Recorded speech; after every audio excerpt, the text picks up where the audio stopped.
Good morning. Thanks for joining me this Saturday. Let's jump into Matthew 27, our reading today, 11 through 14. It says, "Now Jesus stood before the governor, and the governor asked him, 'Are you the king of the Jews?' Jesus said, 'You have said so.' But when he was accursed by the chief priests and the elders, he gave no answer. Then Pilate said to him, 'Do you not hear how many things they testify against you?' But he gave him no answer, not even to a single charge, so that the governor was greatly amazed." And if we looked at our parallel passage in Luke 23, in that section they actually claimed that Jesus forbid them to give temple tax to Caesar. And so we know that that's not true at all, because if we jump back to Matthew 22, verses 19 through 21, when the Pharisees were trying to trap him, he said, "Show me the coin for the tax." And they brought him a denarii.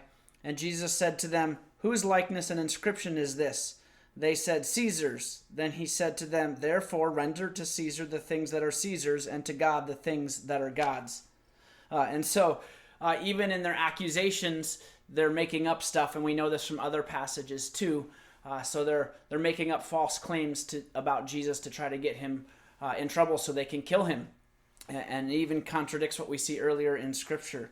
And so today I want to just focus on Christ's response to all of this and how we often respond in our lives. And I know I definitely do in my own life, which was why this immediately jumped out at me when I read it today, was just our response to being defensive. When we face accusations or someone confronts us in our own life, that is often our first response, is to be defensive, to defend ourselves, to justify ourselves, to explain, and our pride gets in the way. In fact, just over lunch today, in a discussion with Lindsay, I was quick to get defensive as well. And it was a discussion over whether or not we should get a pet, a certain kind of pet. And there was confusion over our text back and forth. And when we were able to talk about it and figured out, it turns out that the confusion stemmed from a text that my daughter had actually sent through Lindsay's phone, and so then there was confusion because we didn't realize that it had originated from her. And so instead of talking through it or just responding in a humble way, immediately being defensive just causes tension. And I know that that's just my natural inclination, and I think that's many of ours. When I think back through the last year, there's many times I can recognize that that's my first response, is to just put up the walls and be defensive, whether at my home or with my children or here at church and interactions.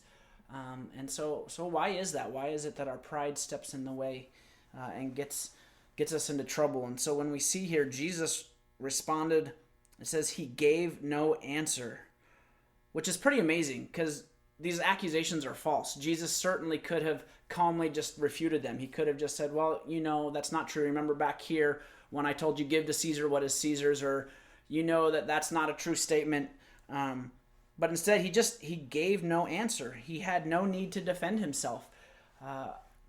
He knew the truth and he knew what God was doing, and he let God be in control. And that's so contrary to what we tend to do. Back in Matthew 5, he gave the example of, when someone strikes you on one cheek, to turn the other cheek and let them strike you there. And that's not ours. Our response is to hit them back in their cheek. And yet Jesus came and set a different example for us.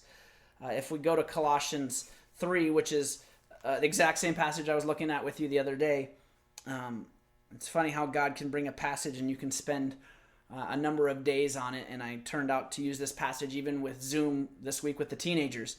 But this time verses 13 and 14 says, "Bearing with one another, and if one has a complaint against another, forgiving each other. As the Lord has forgiven you, so also you must forgive. Above all these, put on love, which binds everything together in perfect harmony." So I think we see Jesus responding with love, right? He doesn't feel the need to defend himself. He puts on love, which binds everything together. But I noticed it was interesting in this verses here, bearing with one another, and if someone has a complaint against another, it doesn't say if someone has a valid complaint, right? It doesn't say if their complaint is justified, if their complaint is accurate, right? It just says if someone has a valid complaint against another, forgive each other. And that kind of struck me today because we tend to want to make it, we don't want to forgive, or we don't want to admit we might have had part of it until it's very clear that, yeah, we were wrong.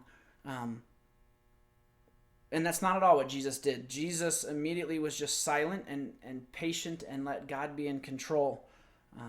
And so this tells us, if you have a complaint, forgive each other. It also doesn't say if someone has a valid complaint against another, defend yourself. Explain yourself. Justify why what you did was okay and not actually wrong. No, it says forgive each other just as the Lord has forgiven you.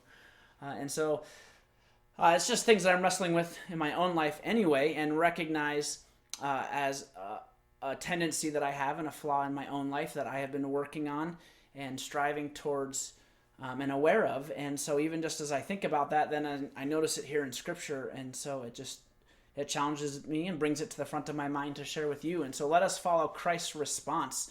Not that we need to be silent, but what Jesus is demonstrating is humility. He's demonstrating compassion. He's putting on love.